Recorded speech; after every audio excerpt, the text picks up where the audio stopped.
नमस्कार दोस्तों, आपका स्वागत है शेयर बाजार सीखो चैनल पर।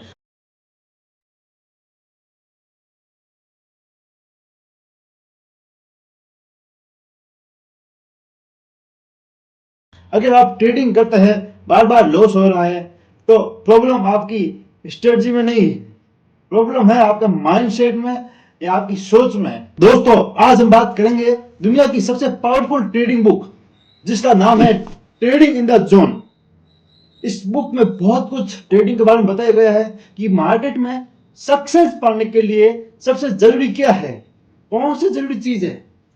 तो इसमें जितने भी मैंने पढ़ा है, आज मैं आपके सामने प्रस्तुत करूंगा और उन पॉइंट को बताऊंगा जिन्हें मैंने पढ़ा है। तो सबसे पहला पॉइंट है, मार्केट अनप्रेडिक्टेबल है। कोई भी 100% प्रेडिक्ट नहीं कर सकता है, हमेशा अनक्रिएटिव रहेगी। मतलब मार्केट को कोई प्रेडिक्ट नहीं कर सकता, अप जाएगा, डाउन जाएगा या साइडवेज जाएगा। मार्केट अपने हिसाब से चलता है, मार्केट के पीछे चलना था, ना कि आगे। दूसरा पॉइंट है, लॉस को एक्सेप्ट करना सीखो। हर ट्रेड प्रॉब्लम नहीं होगा, लॉस गेम का हिस्सा है, पार्ट ऑफ ट्रेडिंग। मतलब लॉस को पार्ट ऑफ ट्रेडिंग कहा गया है, जो छोटे लॉस को बुक करके बाहर निकल लेना चाहिए। और तीसरा पॉइंट है, ट्रेडिंग प्रोबेबिलिटी गेम। हर ट्रेड एक प्रोबेबिलिटी है, गारंटी नहीं है।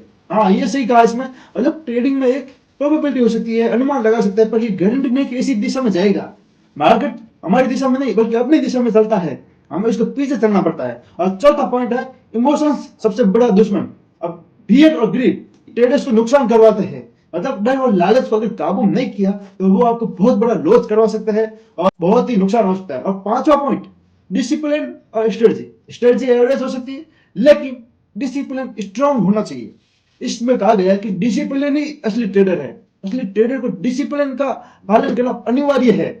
और अगला पॉइंट 6, ओवर ट्रेडिंग मत करो। इसमें कहा गया है कि ज्यादा ट्रेड्स लेने से लॉस बढ़ता है। कभी भी आप लॉस होने के तुरंत बाद ओवर ट्रेडिंग करोगे तो हमेशा आपका लॉस बड़ा होगा। तो ओवर ट्रेडिंग को काबू में करो। और अगला पॉइंट है 7वां, स्टॉप लॉस जरूरी है। बिना स्टॉप लॉस ट्रेडिंग मतलब सुसाइड हो जाती है। आप बिना स्टॉप लॉस ट्रेडिंग करोगे तो आपका वो ट्रेडिंग है ना, बहुत बड़ा लॉस हो सकता है। इसलिए हमेशा स्टॉप लॉस का यूज करें। और 8वां पॉइंट है, ईगो को कंट्रोल करो। मैं सही हूं वाली सोच आपको डुबा देती है। हमेशा मार्केट के साथ चलो, ना कि अपनी मर्जी के साथ चलो। और 9वां पॉइंट है, प्लान के बिना ट्रेडिंग मत करो। हर ट्रेड लेने से पहले प्लान होना चाहिए, यानी उसमें आपको डायरी में लिखना होना चाहिए कि आज मैं ट्रेड कर रहा हूं, क्या प्लान है और कितना entry, exit, stop loss, target सब लिखकर उसके बाद आपको ट्रेड लेना चाहिए। और 10वां पॉइंट है, कंसिस्टेंसी सबसे इंपॉर्टेंट है। एक बार प्रॉफिट नहीं, लगातार प्रॉफिट इंपॉर्टेंट है। समझे आप? आपका एक बार प्रॉफिट हो गया इसका मतलब ये नहीं आपने छोड़ दिया। आपको लगातार प्रॉफिट करने के लिए कंसिस्टेंसी यानी कि निरंतरता लगातार रहना होगा मार्केट में। और 11वां पॉइंट है, रिस्क मैनेजमेंट सीखो। अब कैपिटल बचाना सबसे पहला रूल है। आपका मनी मैनेजमेंट सही होगा तभी आप ट्रेडिंग करोगे ना यार।